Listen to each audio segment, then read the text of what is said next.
Raghuramakrishnaraju IPS సునీళ్ల మధ్య వివాదం కొత్త మలుపు తిరిగింది. వాస్తవంగా ఇంతవరకు డ్యూటీలో ఉన్నటువంటి అధికారి స్పందించరు కాబట్టి సునీల్ మీద వరుసబెట్టి అటాక్ చేసుకుంటూ వచ్చారు రఘురామకృష్ణరాజు.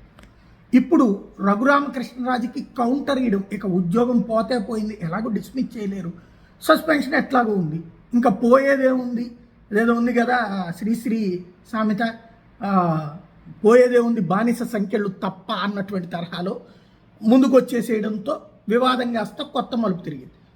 రఘురామకృష్ణరాజుకు సంబంధించి సిబిఐ కేసు, ఆ కేసులో అరెస్ట్ అవుతారు, జైలుకి వెళ్ళడం తప్పనిసరి అంటూ ఒక డీజీ హోదాలో ఉన్నటువంటి సస్పెండ్ అయినటువంటి సునీల్ కుమార్ వ్యాఖ్యలు, దాని మీదన డీజీపీకి కంప్లైంట్ చేశారు రఘురామకృష్ణరాజు. తన మీదన తప్పుడు ప్రచారం చేస్తున్నారు, ఇదంతా కూడా ఫేక్ అన్నటువంటి దాన్ని ప్రొజెక్ట్ చేసుకుంటూ వచ్చారు. అదే వాళ్ళ సోషల్ మీడియాలో కూడా ప్రొజెక్ట్ చేశారు. దీనికి సునీల్ ఘాటుగా స్పందించారు.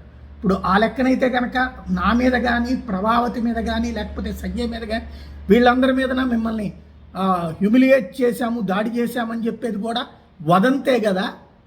అదే దాన్ని మీరు ఎలా మాట్లాడారు మరి ఆ రోజున అన్నటువంటి పాయింట్తో పాటుగా, మీరు సిబిఐ కేసు అయితే పక్కాగా ఉంది అన్నటువంటి పాయింట్తో పాటుగా వదిలిపెట్టే ప్రసక్తి లేదు, మీరు నా మీదన చేస్తే నేను సమాధానం ఇట్లాగే చెప్తాను అన్నటువంటి పాయింట్ చెప్పుకొస్తున్నాను. ఒక రకంగా చెప్పాలంటే కవ్విస్తే నేను రివర్స్ అవుతాను అన్నటువంటి హెచ్చరిక. మరి రఘురామకృష్ణరాజు వెనక్కి తగ్గుతారా, సునీల్ వెనక్కి తగ్గుతారు? సునీల్ ఇంకా కొత్తగా తగ్గేదేం లేదు. చంద్రబాబు గారి మీద ఒత్తిడి తెచ్చో, లోకేష్ గారి మీద ఒత్తిడి తెచ్చో ఆయన్ని ఏదన్నా కేసులో పెట్టి అరెస్ట్ చేసి జైల్లో పెట్టాలి. డీజీ స్థాయి అధికారి మీదన ఏదో బచ్చా కేసులు పెడితే కుదరదు, పటిష్టమైనటువంటి కేసు పెట్టాలా, లేదు అంటే కనుక డిస్మిస్ అయితే కుదరదు. శాఖాపరమైన చర్య ఆల్రెడీ తీసుకున్నారు, ఈ అంశాల మీద చర్య తీసుకోవడానికి కుదురుతుందా లేదా అంటే మళ్ళీ లీగల్ కాన్సెప్ట్ వస్తుంది. దానికి తను సిద్ధంగానే ఉన్నాడు. ఎలాగూ చిట్ట చివరి దాకా సిద్ధంగా ఉన్నటువంటి సందర్భంలో మరి రఘురామకృష్ణరాజు వెనక్కి తగ్గుతారా, ఆయన వెనక్కి తగ్గుతారా చూడాల్సి ఉంది. అందరికీ నమస్కారం. నిన్న మనం అనుకున్నట్లుగానే రఘురామకృష్ణరాజు గారు RRR deputy speaker, Andhra Pradesh legislative assembly, ఈయన నా మీద ఒక లెటర్ ఒకటి రాశారు. దాని గురించి నేను మాట్లాడతానని చెప్పాను. ఇది ఎవరికంటే డీజీపీ గారికి ఈ లెటర్ ఆయన రాశారు. దీనిలో ఏమేమి మాట్లాడారు ఏంటి అనేది నేను చెప్తాను. ఒకటట ఫాల్స్ అండ్ మిస్లీడింగ్ అసర్షన్స్ అంట. ఏంటి, సిబిఐ నా మీద నమోదు చేసినవి కేవలం ఎఫ్ఐఆర్, ఏమి అది ఎలిగేషను, ఇంకా నాకేమీ శిక్ష పడలేదు, కాంపిటెంట్ కోర్టు నన్నేమీ కన్విక్ట్ చేయలేదు, అందువల్ల డెఫినెట్గా ఈ ప్రూవ్ అవుతాయి అని చెప్పటం ప్రీజడ్జింగు అని చెప్పారు. దీని మీద మాట్లాడదాం. ఏమండి, బహుశా మీరు మర్చిపోయారేమో, మీరు మా మీద పెట్టిన కేసు ఏదైతే ఉందో, విజయపాల్ మీద, మాదిగ సోదరుడు విజయపాల్ మీద, అలాగే కాపు సోదరి డాక్టర్ ప్రభావతి గారి మీద, అలాగే గిరిజనైనటువంటి సునీల్ కుమార్ నాయక్ మీద, నా మీద, మా అందరి మీద మీరు ఒక కేసు పెట్టారు కదా, కస్టోడియల్ టార్చర్ అని. మరి అదేమన్నా ప్రూవ్ అయిందా? మరి దాని గురించి మీరు ఎందుకు మాట్లాడారు? అదేదో ప్రూవ్ అయిపోయింది ఇదంతాను అన్నట్టు మీరు మాట్లాడారు కదా చాలాసార్లు మీడియాలో. వాళ్ళు అరెస్ట్ అవుతారు, వీళ్ళు అరెస్ట్ అవుతారు, ఇదవుతుంది అదవుతుంది అని మీరు మాట్లాడారు కదా. మరి అదెలా మాట్లాడారు? అప్పుడు గుర్తురాలేదా ఇది? తర్వాత violation of legal professional norms అట. దీనిలో క్రిమినల్ డిఫేమేషన్ వస్తుంది అంటాడు. వేసుకోండి, క్రిమినల్ డిఫేమేషన్ వేసుకోండి. మీరు నా మీద మాట్లాడినవి ఉన్నాయి కదా, నేను కూడా వేస్తాను. ఓకే, సరిపోతుంది. అప్పుడు మీకు పడితే నాకు పడుతుంది. తర్వాత సివిల్ సర్వెంట్ పబ్లిక్గా కామెంట్ చేశారు. కండక్ట్ రూల్స్ మళ్ళీ పాతే. సివిల్ సర్వెంట్ అయినంత మాత్రాన నేనేమి ఇక్కడ ఆంధ్రప్రదేశ్ పౌరుని కాకుండా పోను. అలాగే బ్యాంకులో నా డిపాజిట్లు ఉన్నాయి. నేను ఒక డిపాజిటర్గా నేను మాట్లాడే అధికారం నాకుంది. ఓకే, తర్వాత ఇది ఫైనల్గా బెస్ట్ కామెడీ పార్ట్ అన్నమాట. Prejudice to fair investigation on trial. ఈ వీడియోలో ఆయన కన్క్లూజివ్లీ ఎస్టాబ్లిష్డ్ మై గిల్ట్. సో పబ్లిక్గా ప్రెజరైజ్ చేస్తున్నారు ఇన్వెస్టిగేటింగ్ ఏజెన్సీస్ని. ఫస్ట్ దీని మీద మాట్లాడదాం.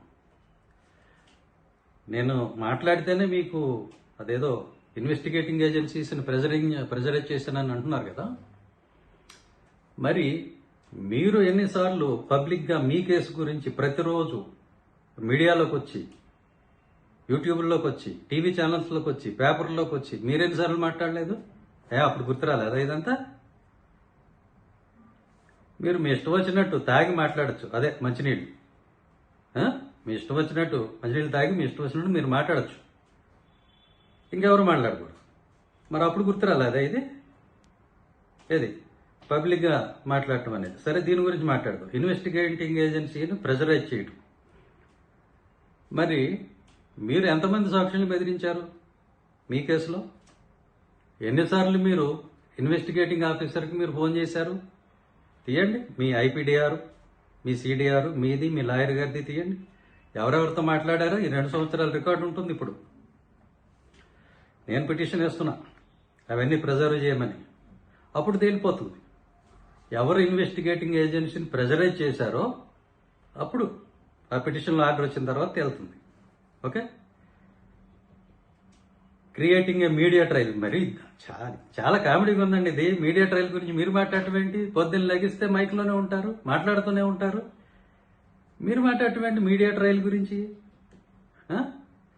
మీరు ఎన్నిసార్లు, మీరు ప్రతిసారి పాపం ఆయన మాదిగ సోదరుడు క్రిస్టియన్ విజయపాల్ మీద మీరు ఎన్నిసార్లు మాట్లాడారు? అబ్యూజివ్ లాంగ్వేజ్ యూజ్ చేస్తూ మీడియాలో మీరు మాట్లాడలేదా? ఆ క్లిప్లన్నీ ఉన్నాయి, చూద్దాం. ఆవిడ ప్రభావతి గారు, పాపం ఆవిడేదో డాక్టర్ చదువుకుని ఆవిడ పని ఆవిడ చేసుకుని రిటైర్ అయిపోతే కాపు సోదరి, ఆవిడ మీద మీరు ఎంత మాట్లాడారు? ఆవిడేదో యాంటిసిపేటరీ బెయిల్ వేస్తే దాని మీద మీరు కామెంటరీ చెప్పారు. తప్పు చేయకపోతే యాంటిసిపేటరీ బెయిల్కి ఎందుకు వేస్తారని మీరు మాట్లాడారు.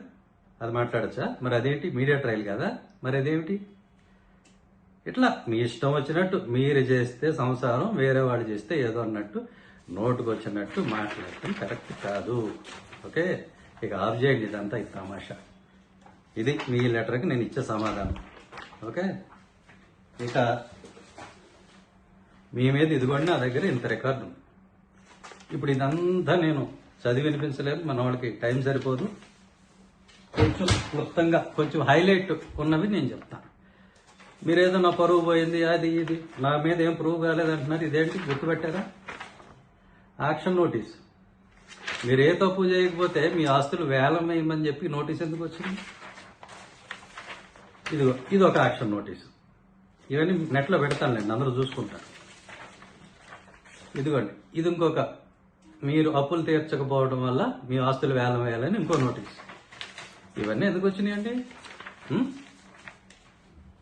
ఇక మీ మీద 2019, 2020, 2021 ఈ 3 సంవత్సరాల్లో 3 కేసులు సిబిఐ వారు నమోదు చేశారు. ఏమండి? ఈ 3 కూడా బ్యాంకుల్ని మోసం చేసినటువంటి కేసులే. వీటి విలువ 2,000 కోట్ల పైచీలికే ఉంటుంది.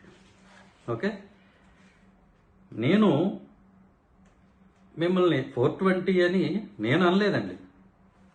సిబిఐ వారు 420 కింద మిమ్మల్ని గుర్తించారు. సిబిఐ చేత గుర్తించబడినటువంటి 420 మీరు మీ కుటుంబ సభ్యులని మాత్రమే నేను అన్నా.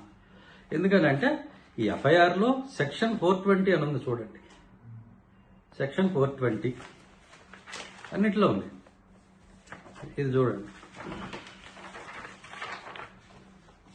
ఇదిగోండి. ఒక దాంట్లో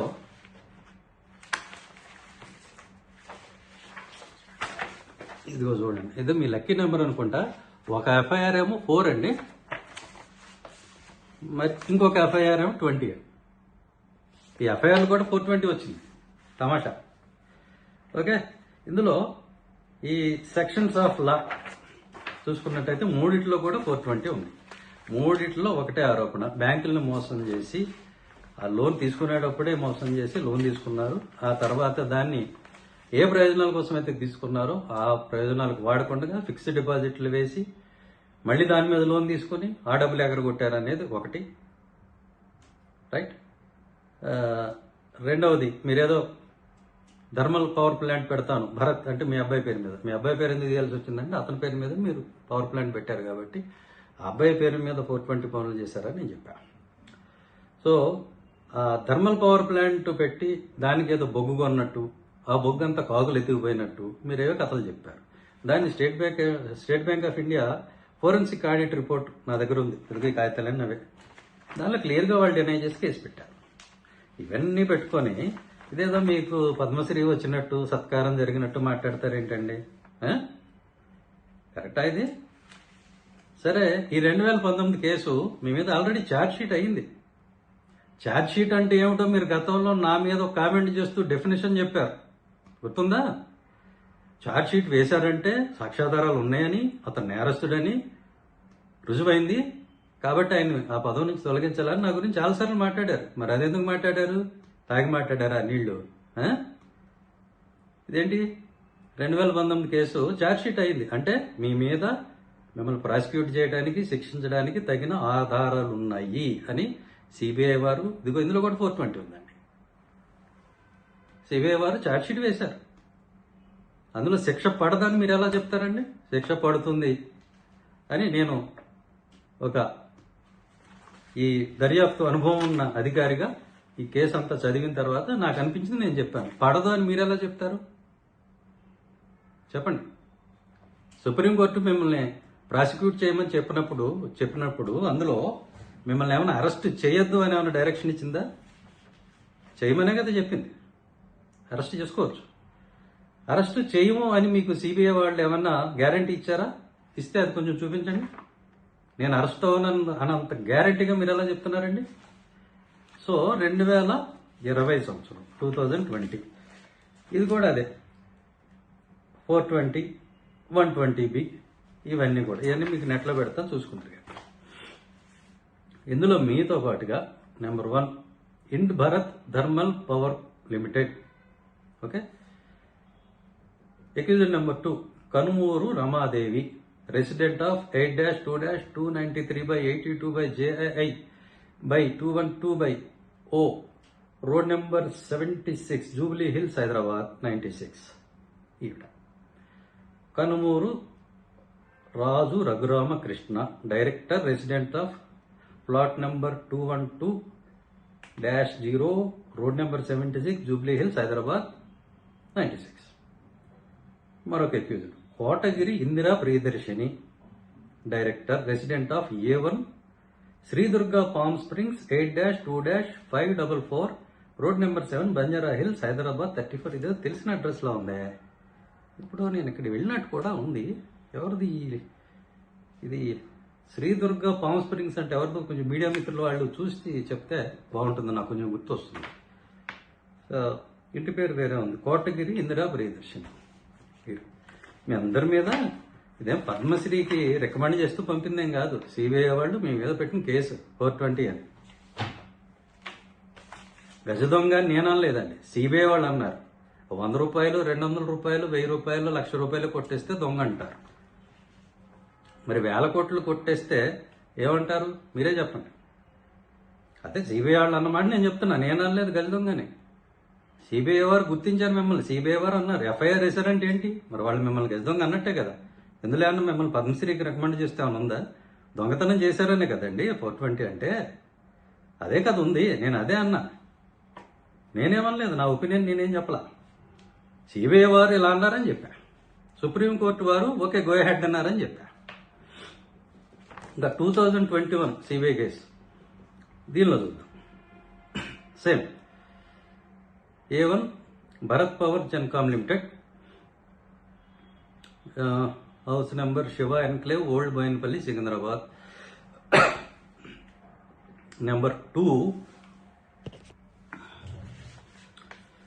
2 Shri Kanumuru Raghuramakrishnaraju, director, address plot number 212-0, same road number 76, Jubilee Hills, Hyderabad 33. Accuser number 3 Kanumuru Ramadevi Shrimati, director, same address. Accuser number 4 Kanumuru Indira Priyadarshini, additional director, address again same address, A1 Shri Durga palm springs 8-2-544 road number 7 Banjara Hills Hyderabad 34. ఇంకా చాలా మంది ఉన్నారు ఇందులో. ఈ మొత్తం కేసుల్లో మీ మీద ఏమైనా పొగడ్తలు ఉన్నాయా? మీ మీద ఎలిగేషన్సే కదా ఉన్నాయి, ఛార్జెసే కదా ఫ్రేమ్ చేసింది సిబిఐ. ఒక ఆల్రెడీ ఒక కేసులో ఛార్జ్ షీట్ ఫ్రేమ్ చేశారు కదా, ఫైల్ చేశారు కదా. మరేంటండి మాట్లాడతారు మీరు? నన్ను ఉద్యోగం తీసేయాలా? ఎందుకు తీసేయాలి? నేను ఏమన్నా అవినీతి పరులని పోలీస్ అధికారులను పెట్టుకొని ప్యాకెట్ క్లబ్బులు రన్ చేస్తున్నానా? లేకపోతే బెల్ట్ షాపులు పెట్టి డబ్బులు వసూలు చేస్తున్నానా? బ్రాందీ షాపుల్లో బలవంతంగా వాటాలు తీసుకున్నానా? ఏం చేశానని? ఇంకా చాలా మాట్లాడగలను, ఇంకా చాలా ఉంది నా దగ్గర. మెటీరియల్ చూశారు కదా, ఇంకా చాలా ఉంది. నేను ఇంప్లీడ్ అవుతాను అనేది ఇన్ఫర్మేషన్ అండి, బెదిరింపు కాదు, థ్రెట్ కాదు. I'm going to definitely. ఎందుకంటే మీరు దొంగిలించినటువంటి ఆ 2000 కోట్లు, సిబిఐ వాళ్ళు చెప్తున్నటువంటి ఆ 2000 కోట్లు ఏమైతే ఉన్నాయో ఆ బ్యాంక్ వాళ్ళు వచ్చేసి పెట్టుకునేం కాదు. మాలాంటి వాళ్ళము చాలామంది ఆ బ్యాంకులో డిపాజిట్ చేస్తే మా డబ్బులు, ఆ డబ్బుల్ని మీకు లోన్లుగా ఇచ్చారు. అవి మా డబ్బులండి, మా అందరి డబ్బులు, ప్రజలందరి డబ్బులు. అవి తిరిగి రాబట్టుకోవాల్సిన బాధ్యత మాకుంది, అవసరం మాకుంది. బ్యాంకు వాళ్ళు మేము ఒక లోన్కి వెళ్తే 100 క్వశ్చన్లు వేస్తారు. ఎన్ని గ్యారంటీలు చూపించినా ఇది కాదు, ఇంకోటి తీసురా, ఇంకోటి తీసురా, ఇంకోటి తీసురా అని వేధిస్తూ ఉంటారు. వాళ్ళందరి తరఫున ప్రతినిధిగా నేను మాట్లాడుతున్నాను, అధికారిగా కాదు. అదేవిధంగా క్రెడిట్ కార్డు బిల్లు కట్టడం ఒక రోజు లేట్ అయితే 100 ఫోన్లు చేస్తారు బ్యాంకులో. ఏది 10,000, 20,000, లక్షకే. అలాగే లోన్ కనుక కట్టడం ఒక రోజు లేట్ అయితే వచ్చి రోడ్డు మీద ఆపి బళ్ళు ఎత్తుకుపోతారు, ఇంటి మీదకి వస్తారు. మరి మీ విషయంలో ఎందుకు ఇంత ఉదారంగా ఉన్నారు? కాబట్టి అటువంటి వాళ్ళందరి తరఫున ప్రతినిధిగా నేను మాట్లాడుతున్నా. దీనికి ఒక అధికారం అవ్వాల్సిన అవసరం ఏమీ లేదు. ఓకే, కాబట్టి మీరు ఇంతకు ముందు ఏం చేశారో గుర్తు తెచ్చుకోండి. ఓకే, ఇష్టం వచ్చినట్టుగా తాగి మాట్లాడి మంచినీళ్ళు తాగేసి మాట్లాడేయటం ఇది కరెక్ట్ కాదు. మేము మాట్లాడగలం, మీ భాష మాకు కూడా వచ్చు, మీకే కాదు. కాబట్టి ఇంకా చాలా చేయగలను నేను. అందులో పేర్లు ఎవరెవరికి ఉన్నాయో వాళ్ళ ఫోటోలు తీసుకుని మాట్లాడగలను. కానీ నాకు సంస్కారం ఉంది కాబట్టి నేను అంతవరకు వెళ్ళటం లేదు. అంతవరకు వెళ్ళేలా చేసుకోవాలంటే చేసుకోండి. ఓకే, వాళ్ళందరి డీటెయిల్స్ ఉన్నాయి, ఫోటోలు ఉన్నాయి, అవి ఇక్కడ ప్లే చేసి చూపించి మాట్లాడగలను. కాబట్టి ఈ బెదిరింపులు ఏమి మన దగ్గర పని చేయండి. ఓకే, సో మీరు ఆ పని చూసుకోండి. ఆ సిబిఐ కేసులు ఏమైతే ఉన్నాయో అవి చూసుకోండి. నేను చెప్పిన అభిప్రాయానికి ఇప్పటికే కట్టుబడి ఉన్నాను. ఈ కేసుల్లో మిమ్మల్ని అరెస్ట్ చేయమని సిబిఐ వాళ్ళు చెప్తే అప్పుడు నమ్ముతాము. ఈ లోపుగా గనక సిబిఐ వాళ్ళు మిమ్మల్ని అరెస్ట్ చేస్తే, ఈ హోదాలో డిప్యూటీ స్పీకర్ హోదాలో మిమ్మల్ని అరెస్ట్ చేస్తే ఈ రాష్ట్ర ప్రతిష్ట మంట కలుస్తుందా లేదా? అదే నేను చెప్పింది, నా అభిప్రాయం నేను చెప్పాను. తప్పేంటి? మళ్ళీగా చెప్తున్నా, 420 అని మిమ్మల్ని అన్నది నేను కాదు, సిబిఐ అంది. సిబిఐ మీ మీద కేసు పెట్టింది, సిబిఐ ఛార్జ్ షీట్ వేసింది, సిబిఐ. వాళ్ళు అన్నారని నేను చెప్పాను. అందులో ఉన్న వాళ్ళందరి గురించి అదే చెప్పాను. నేనంటే అయిపోతుందా? నా ఇష్టమే, ఎవరినన్నా అనేయచ్చు, కానీ అది అవ్వదు కదా. మీకు రికార్డు ఉంది, రికార్డు చూపించానుగా. వాళ్ళు అన్నారండి సిబిఐ వాళ్ళు, వాళ్ళ మీద కేసు పెట్టండి. వాళ్ళ మీద పెడతారా? వాళ్ళ మీద వేస్తారా? పరువు నష్టం దావా? అంటే ఇవన్నీ ఓకే, అవసరం లేదు. ఇక్కడ ఎవడో భయపడ్డు ఏమి. ఓకే, సో ఎవరి అంత మాకే తెలుసు, అంత మేమే చేయగలం, నేను అందరినీ భయపెట్టేస్తాను, నేను అందరినీ బెదిరించేస్తానంటే ఇక్కడ ఎవడు బెదరడు. రాష్ట్రంలో దళితుల్ని, దళిత క్రైస్తవుల్ని ఇష్టం వచ్చినట్టు నేను బెదిరించేస్తాను, మీ క్యాస్ట్ సర్టిఫికేట్లు రద్దు చేసేస్తాను. మరి ఇవేంటి? ఈ థ్రెట్స్ ఏమిటి? మీ ఇష్టం వచ్చినట్టు మీరు మాట్లాడుతూ ఉంటే ఇక్కడ అందరూ పడి ఉంటారు అనుకున్నారా? అట్లాంటిది ఏమి ఉండదు. మేము చేయగలిగేది మేము చేస్తాం, చేసి చూపిస్తాం. సో నేనేం పుట్టి మాటలు చెప్పట్లా, మీరు చెప్పారు కాబట్టి నేను చెప్పిన దానికి మళ్ళీ ఖచ్చితంగా నేను సమాధానం చెప్పాను. So thank you very much అందరికీ కూడా. Thank you. ఈ రికార్డు అందజేసిన వారికి మరీ కృతజ్ఞతలు.